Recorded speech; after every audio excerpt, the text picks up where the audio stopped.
So eto na nga mga sangkay, nagkakabistuhan na po ngayon.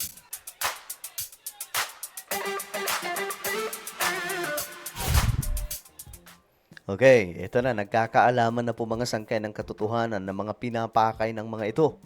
No? Itong mga dating marine o mga sundalo, mga sangkay daw na naghatid daw ng pera kay la PBBM, nabubuking na po ngayon. Pero siyempre, pakinggan po muna natin yung side nila, no? Kasi may paliwanag po sila dito eh. Anyway, bago tayo magtuloy-tuloy, sa mga hindi pa po dyan nakakapag-subscribe, makikita nyo po yung subscribe button sa baba ng video na to. I-click nyo lamang po yung subscribe, i-click ang bell, at i-click nyo po yung all. Sa mga nanonood naman po sa Facebook, i-follow nyo po yung ating Facebook page.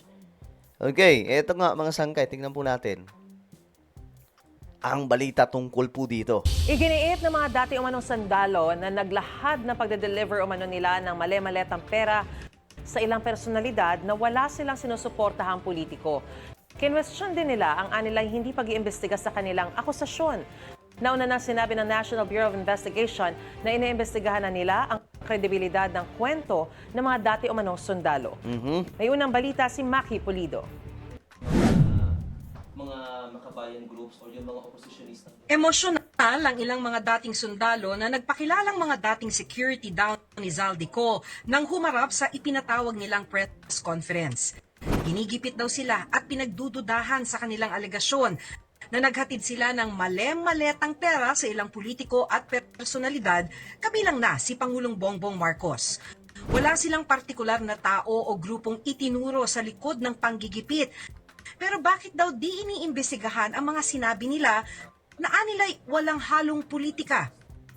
Sa ganitong sitwasyon na naglalahad kami ng katotohanan na aming salaysay, sana respetuhin nila kami, bigyan nila kami ng credibility, hindi ibaba yung moral namin.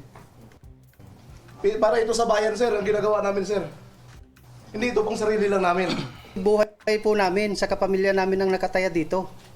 Hindi namin isusugal ng ganun-ganun lang.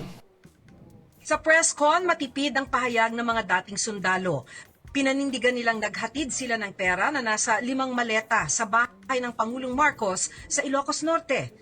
5 malita po yung na dinala namin ni Kong Saldi doon sa bahay. Saan po exact? Sa Ilocos po.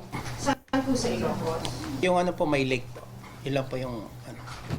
May lake. Hindi naman dun yung bahay ni PBB. Ang bihira. Alam nyo mga sangkay, mahuhuli mo eh. Mahuhuli ang mga to. Mabilis mahuli ang mga ito, mga sangkay.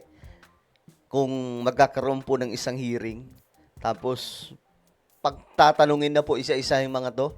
Kasi madaling magsabi, naghatid kami ng pera eh. Pero kapag tinanong na po yan ng tinanong, kagaya ng pagtatanong ng media, doon malalaman kung ano talaga yung totoong sinasabi.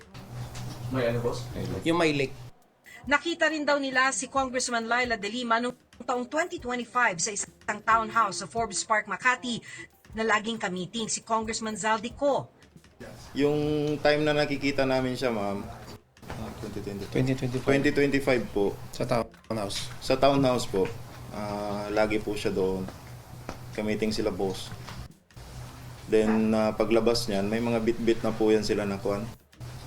Paper bag.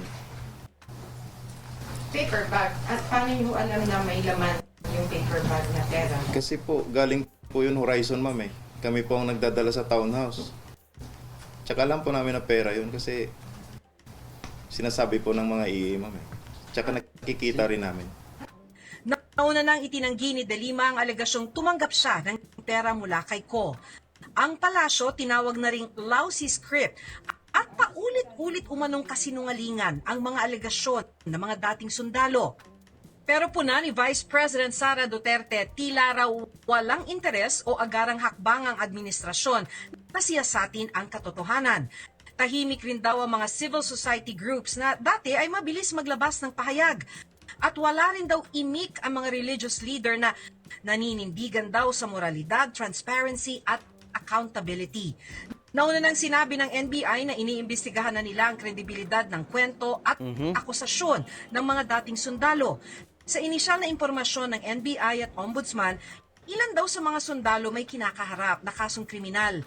Kasama raw sa iniimbestigahan ang mga personalidad na umano'y nasa likod nila.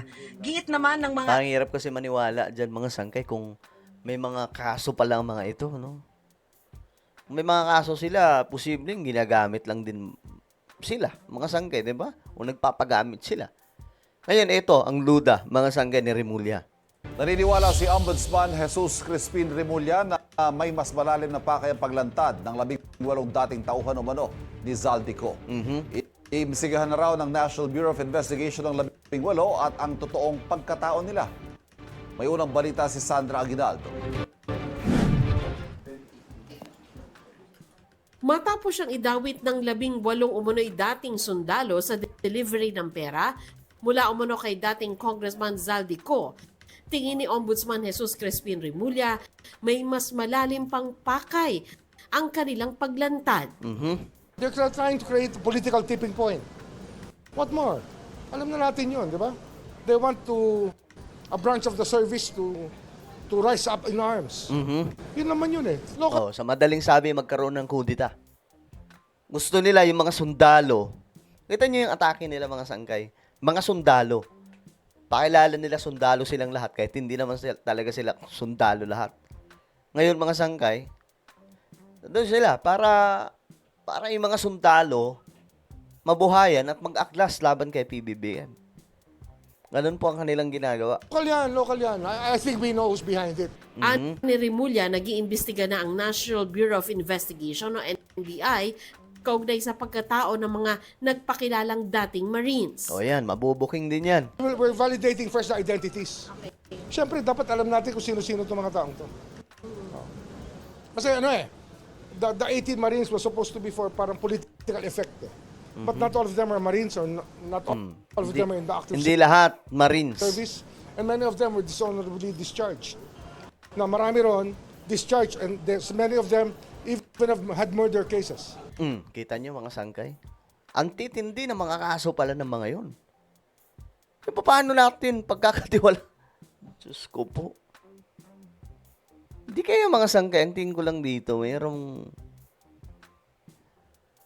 merong talagang nasa likod na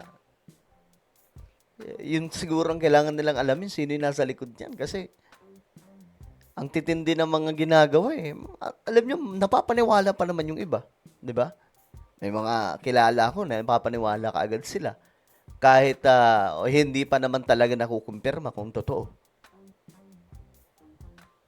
Nauna nang sinabi ni Remulla na totoong nakipag-meeting siya sa International Criminal Court investigators sa bahay niya nung Justice Secretary pa siya.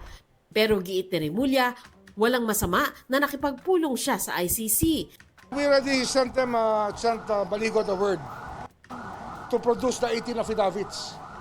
Dapat yan, individual affidavits yan. An affidavit is supposed to be based on personal knowledge. Nasa Anti-Corruption Workshop and Summit ng Department of Justice si Remulla kung saan hinimok niya ang mga nagsidalo na maging tapat sa tungkulin at labanan ang katiwalian. Ito ang unang balita. Okay. So ayan, mga sangkay yung ni-reveal ni Remulla na posible daw ang pakay ng mga ito para mag-aklas ang mga sundalo. Na, kumbaga, dati na pong strategy nila, di ba? Simula pa po nung 2023, 2024, 2025, and right now, 2026. Same strategy, same tactic. Kung sino-sino yung lumalabas ng mga tao para, kunwari, maglabas ng katotohanan. Di ba? Well, kayo, ano po ang inyong opinion? Ano sa tingin nyo? Ano talaga yung pakay ng mga to? No? Comment down below. Mayroon tayong YouTube channel. Ito po yung Sangkay Revelation. Hanapin nyo po ito sa YouTube ngayon din. Kapag nakita nyo na, i-click nyo po yung subscribe, i-click ang bell, at i-click nyo po yung all. Ako na po ay magpapaalam. Mag-iingat pong lahat. God bless everyone.